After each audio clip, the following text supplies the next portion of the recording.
आप लोगों ने इस मंदिर मॉडल को भी काफी पसंद किया है और वेबसाइट पर काफी सीमित मात्रा में ही उपलब्ध थे। काफी सारे भी जो मॉडल थे वो बिक चुके हैं, निकल चुके हैं।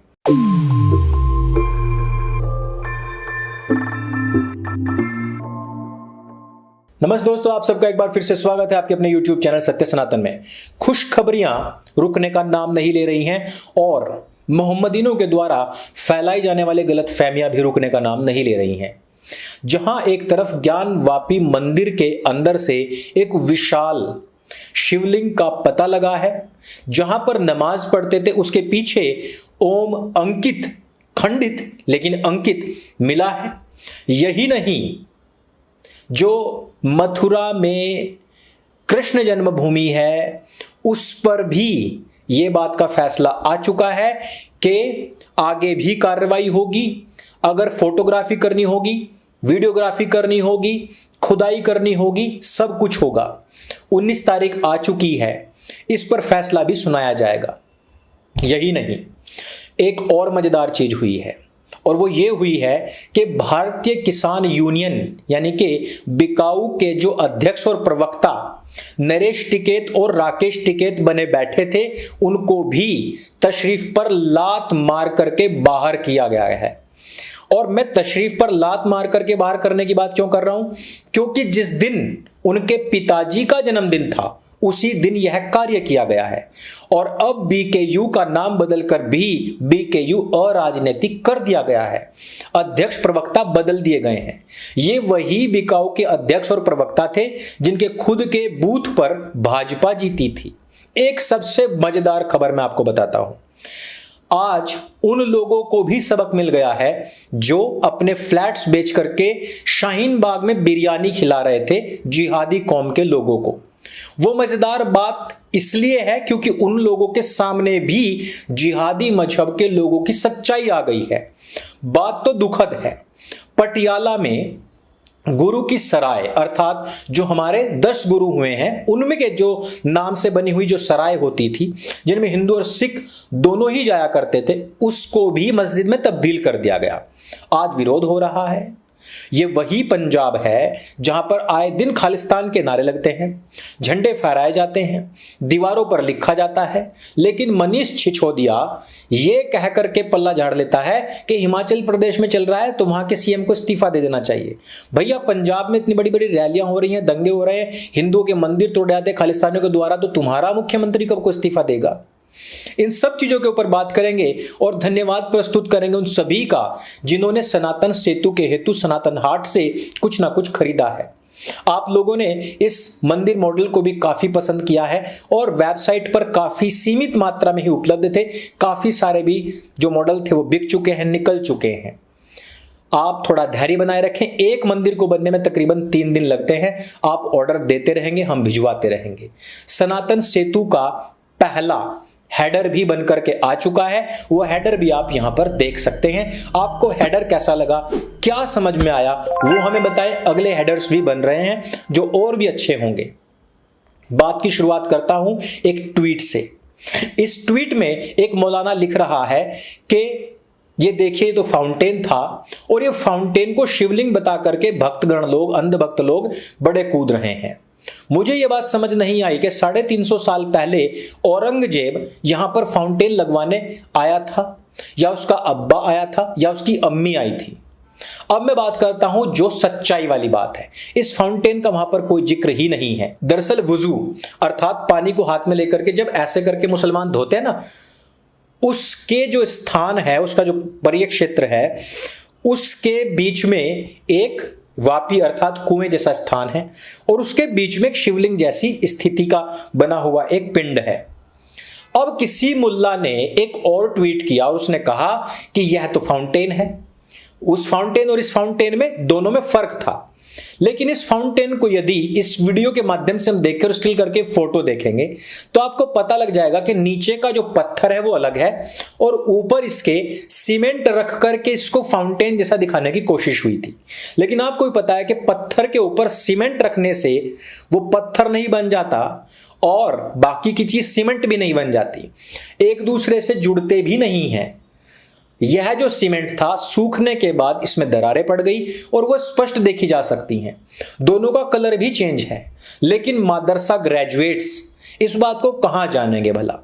कैप्टन मोमो ने जो जहालत 1400 साल पहले फैलाई थी, उसके चमचे या फिर कहें कि उसके गिलमे आज तक फैला रहे हैं।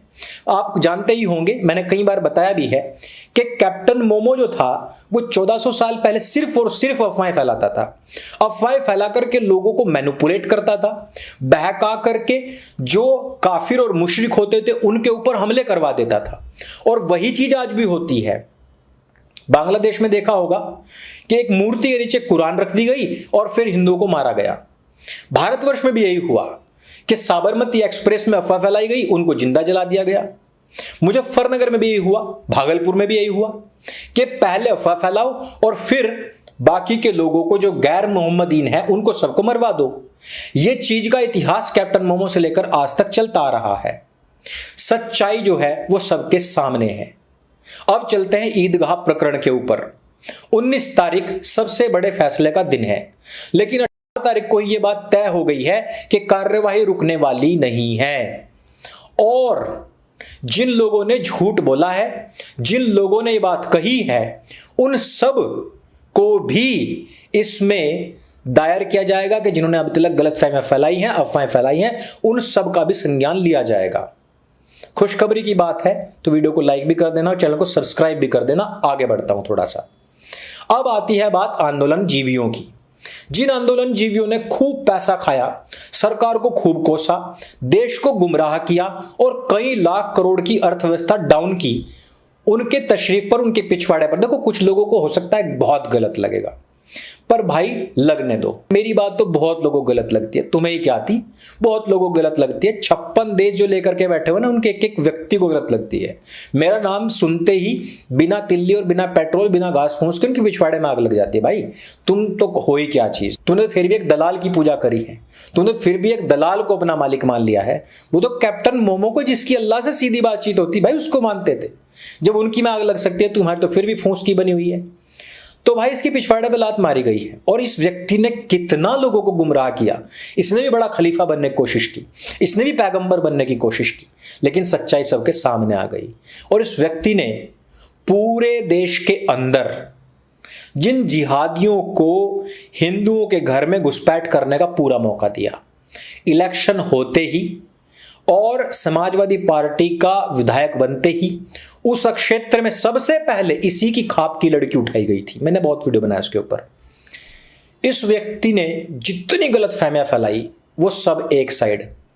कैप्टन मोमो को टक्कर देने वाला व्यक्ति आज बाहर हो गया है, और ये बाहर होना लाजमी था, पहले दिन से लाजमी था। यहां तक कि खालिस्तानियों की उंगलियों पर नाचने वाला, उनके इशारों पर नाचने वाला यह व्यक्ति, एकदम निरा बेशर्म व्यक्ति, अब अपने बयानों से भी पलट रहा है। उसी सरकार को लाने के लिए जो जब भी पंजाब में आई है, उसको लाने के लिए, बाकी सरकार को गिराने के लिए इसने एडी चोटी के जोर लगाए। और अब पंजाब में क्या हो रहा है? पंजाब में स्थितियां इतनी खराब हो चुकी हैं कि वहां आए दिन हिंदुओं और सिखों को अलग से मारा जा रहा है, सिख हिंदुओं को अलग से मार रहे हैं, और पूरे भारतवर्ष में सिखों की जो छवि थी वो और ज्यादा धूमिल हो रही है, क्योंकि वहां पर खालिस्तानियों का दमखम बढ़ा। उसको आम आदमी पार्टी वालों ने भुनाया और उसको भुना करके सरकार बनाई, और उस सरकार ने आज पंजाब की ऐसी तैसी कर दी है। जो कभी आर्थिक स्थिति में सर्वोच्च होता था, जो कृषि में सर्वोच्च हुआ करता था, आज वो आतंकवाद के पास में फंसा हुआ है और उसको बचाने वाला कोई नहीं है। आज वहां पर गुरु की सराय को घेर करके वहां उस पर मस्जिद बना दी गई है।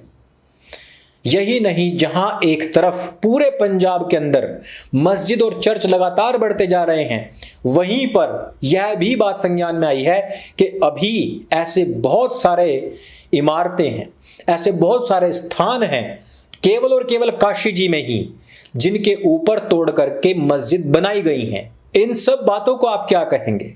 जब हर डाल पर उल्लू बैठा हुआ है तो इस देश को कौन बचाएगा? भगत सिंह पैदा होना चाहिए लेकिन पड़ोसी के घर में, और वो पड़ोसी का घर कब मेरा घर बनेगा, यह हम सोचते ही रह जाएंगे और मर जाएंगे। कुछ लोग तो आज भी ऐसे हैं जो कल की अवतार की प्रतीक्षा कर रहे हैं, लेकिन कभी ये नहीं कहेंगे कि कल की हमारे परमात्मा, हमारे अधिष्ठाता यदि आएंगे तो सारी गंदगी हम उन्हीं से साफ कराएंगे क्या? अरे पिता तुल्य होंगे, उनको साफ मैदान मिलना चाहिए, आते ही बैठाएं, उनकी पूजा पाठ करें, उनका ज्ञान ले। उससे पहले हम खुद कहें कि धर्मो रक्षति रक्षितः, हमें धर्म की रक्षा करनी है, तब हमारी धर्म रक्षा करेगा। यहां यह कहीं नहीं कहा गया है कि कल की धर्म की रक्षा करेंगे, कहा गया है कि हमारे लिए, हम धर्म की रक्षा करेंगे तो धर्म हमारी रक्षा करेगा।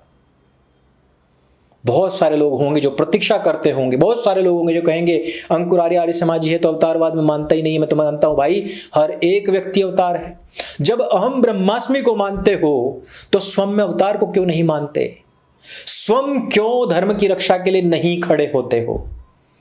इन सब विषयों के साथ में आज का यह वीडियो मैं समाप्त करता हूं और आप सभी से मैं बार बार प्रार्थना करता हूं कि धर्म की रक्षा करने से पहले धर्म जानना अत्यंत आवश्यक है और अपने धार्मिक ग्रंथों को पढ़ना अत्यंत आवश्यक है। उसके लिए सनातन हाट पर जाना आवश्यक है, अत्यंत नहीं कह रहा हूं, जाना आवश्यक है और वहां से सामान खरीदना आवश्यक है। आज की वीडियो पर आपका क्या कमेंट है?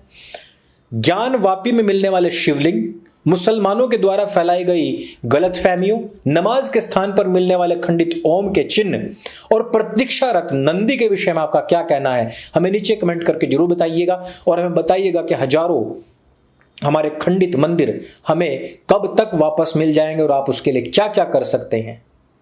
वीडियो अच्छा लगे तो सबके साथ में शेयर अवश्य करें। मेरे संग बोले सत्य सनातन वैदिक धर्म की जय। जय हिंद, वंदे मातरम।